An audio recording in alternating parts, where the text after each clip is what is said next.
Bonjour, c'est Cédric. Alors, on parle beaucoup de gourous un peu partout, que ce soit sur les blogs financiers, sur YouTube, sur les chaînes comme Bloomberg, CNN, etc.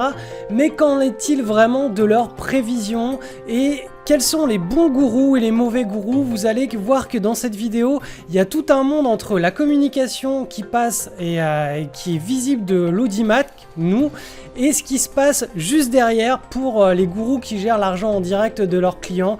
Vous allez voir, je vais prendre l'exemple de Mark Faber et des performances de son portefeuille et de sa stratégie. Vous allez voir que ça détonne véritablement entre son job de gourou et son job de gestionnaire de portefeuille. Je vous explique tout ça en vidéo, on commence dès maintenant. Pourquoi est-ce qu'on aime autant écouter les gourous parler dans les médias financiers? Pourquoi est-ce qu'on adore leur ton un petit peu alarmiste, un petit peu catastrophiste ou utopiste? Pourquoi est-ce qu'en gros ils ont autant d'audimat et pourquoi est-ce qu'ils sont autant réclamés par les médias financiers? Alors avant de vous dire ça, je vais simplement vous présenter une étude statistique qui a été menée par CXO Advisory Group. Donc c'est en gros, ils ont compilé 6582 prédictions qui ont été réalisées par 68 gourous entre 98 et 2013. Donc les prévisions ont été faites sur un seul indice, le SP500, qui est le gros indice des actions américaines.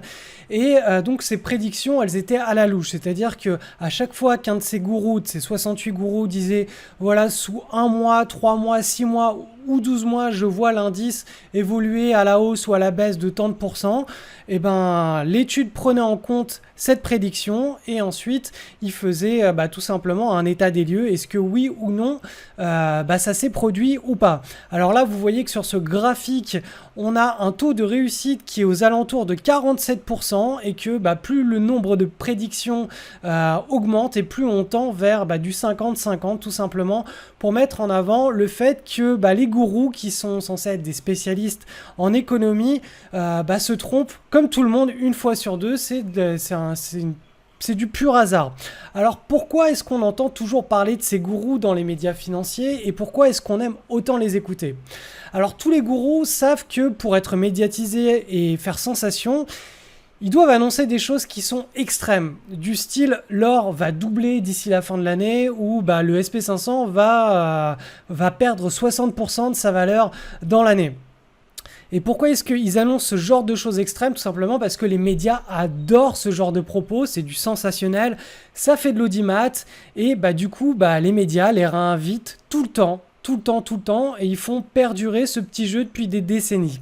Donc moi à titre personnel, j'ai toujours envie d'écouter les propos d'un économiste ou d'un gourou qui est anti-consensuel car tout simplement il va me parler de choses dont personne ne me parle. Il va me soutenir une thèse catastrophiste ou complètement utopiste, mais au moins il annoncera des arguments et des arguments pour dire on va avoir un écart à la moyenne hors norme sur un actif financier et je vous explique ma vision des choses et pourquoi ça peut arriver. Alors l'idée c'est pas de se dire est-ce que j'adhère à ces arguments ou pas. L'idée, c'est simplement de se dire, quand on écoute ce genre de discours, ça va me faire voir les choses d'une manière complètement différente. Et du coup, ça nous fait réfléchir à une problématique de manière différente. Ça nous ouvre l'esprit. Du coup, on a deux types de gourous. Pour moi, on a les gourous qui sont intelligents, ils savent très bien qu'ils ne peuvent rien prédire. Ils savent que on ne peut pas prédire le futur et ils ont simplement un ressenti à titre personnel et ce ressenti, ils l'exposent de manière un peu extrême de façon à attirer l'attention sur eux et grâce à ça, ils sont relayés par tous les médias et le public en redemande. Ce qu'on ne dit jamais sur ces gourous qui sont très intelligents, c'est que derrière, ils vont gérer l'argent de leurs clients, mais de manière très très très pertinente. Je vais vous donner un exemple maintenant là avec Mark Faber. Et on a aussi donc les gourous qui sont ce que j'appelle les gourous de pacotille qui eux croient vraiment en leurs propres scénarios qui sont complètement extrémistes et au final ils font jamais de rien, il y a jamais rien de constructif derrière et ils passent leur temps à justifier le pourquoi du comment ils se sont trompés et ils tournent à 50% de réussite sur leurs prédictions et ils se font rentrer en gros dans l'art en permanence et c'est pas un job qui est très agréable.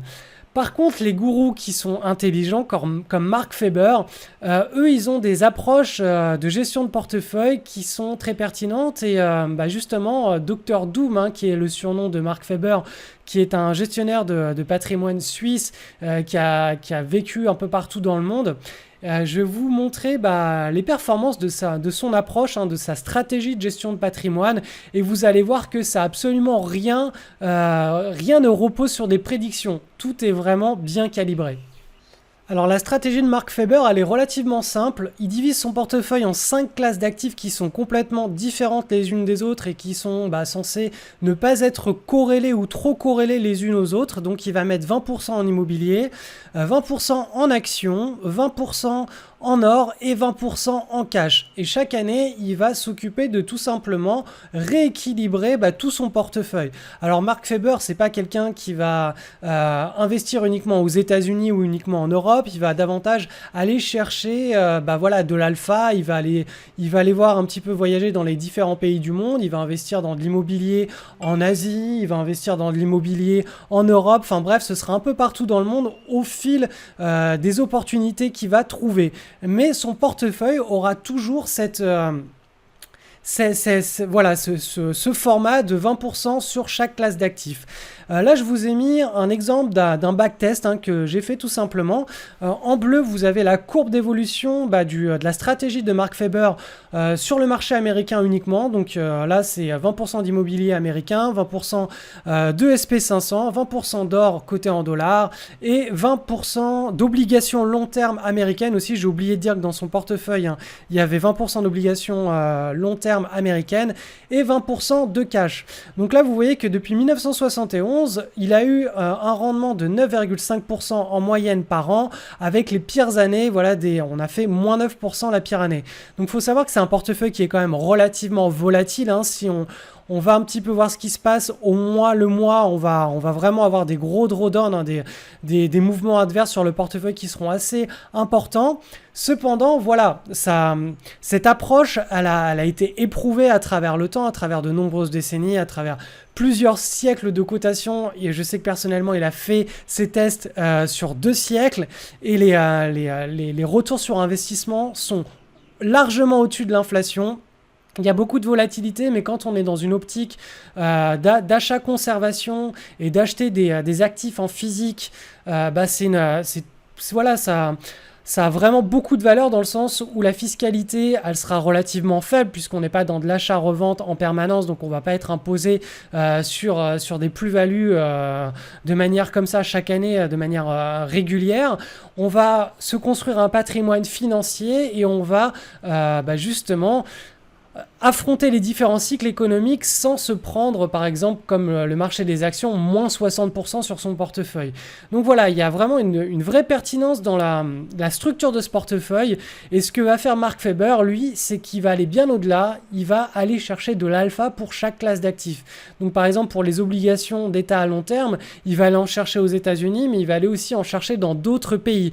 Pour de l'immobilier, il ne va pas seulement faire les États-Unis, il va aller chercher dans les pays émergents, des petites niches dans lesquelles il va pouvoir investir dans l'immobilier et pouvoir diversifier son risque dans sa partie immobilier de portefeuille et augmenter aussi son rendement. Donc là, ce que je vous montre, c'est pour les États-Unis, mais Mark Faber, il a une approche encore plus pertinente puisqu'il investit à travers le monde et donc il dilue son risque et il augmente son rendement. Donc vous voyez qu'il y a une vraie différence entre un gourou qui fait des grandes annonces sur CNN, Bloomberg, etc. et ce même gourou qui gère l'argent de ses clients. Donc c'était vraiment pour vous faire, pour vous montrer ce que tout le monde voit et ce qui se passe en dessous, hein, vraiment ce qui se passe en dessous. Les gourous, les économistes ou les gérants de portefeuille qui sont très intelligents, ils savent gérer la communication auprès des médias et ils savent gérer aussi le côté finance auprès de leurs clients. Une autre chose, le graphique en rouge que vous voyez, où il y a marqué Portfolio 2, c'est tout simplement le portefeuille anti-crise planétaire qui est très accessible pour les particuliers et qui donne des performances qui sont assez exceptionnelles, sachant que la volatilité est 2 fois moins importante que sur le portefeuille de Mark Faber. Là, vous avez des performances pour Mark Faber qui sont de 9,50% par an en moyenne depuis 40 ans, alors que sur le portefeuille anti-crise planétaire, on est sur du 8,6% par an. Alors, il est possible de booster un petit peu la performance du portefeuille anti-crise planétaire en étant investi plutôt que sur du cash. On est investi sur des obligations d'État à court terme, c'est-à-dire de 1 à 3 ans.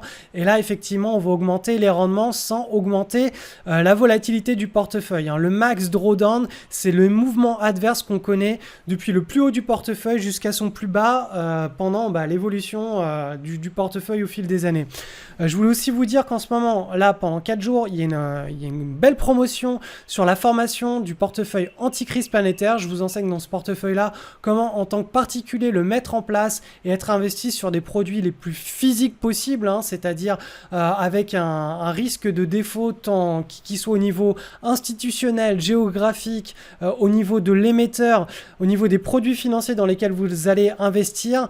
Je vous explique comment choisir les meilleurs produits financiers, comment réduire le nombre d'intermédiaires entre vous et le produit financier directement, ce qu'il est pertinent de faire en fonction de la taille de votre capital, de la zone géographique et économique dans laquelle vous évoluez à court et long terme, ce qu'il est possible de faire pour diversifier ce portefeuille. Donc tout ça, je l'enseigne dans la formation, le portefeuille anti-crise planétaire. Il faut savoir que ce portefeuille, il a le gros intérêt, si vous habitez en Europe, de vous protéger contre une dévaluation sauvage de notre monnaie, contre tout simplement une sortie de la France de l'Union européenne. Donc on se retrouve avec du franc ou de l'euro-franc plutôt que de l'euro-marque, avec une dévaluation du jour au lendemain de moins 30, moins 40%. C'est tout à fait possible. Ça fait partie des signes noirs qui peuvent arriver.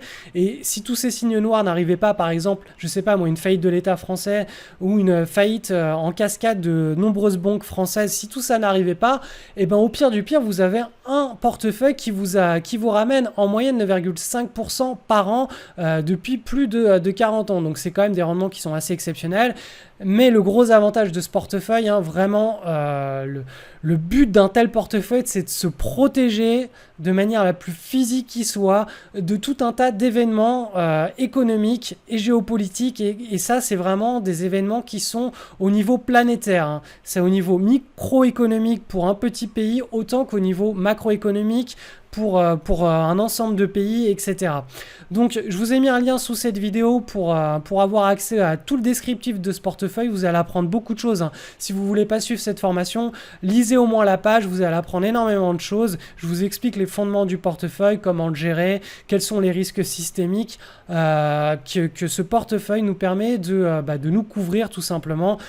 Donc voilà, c'est juste en dessous de cette vidéo. Donc allez-y, allez lire cette page. Vous allez apprendre des choses.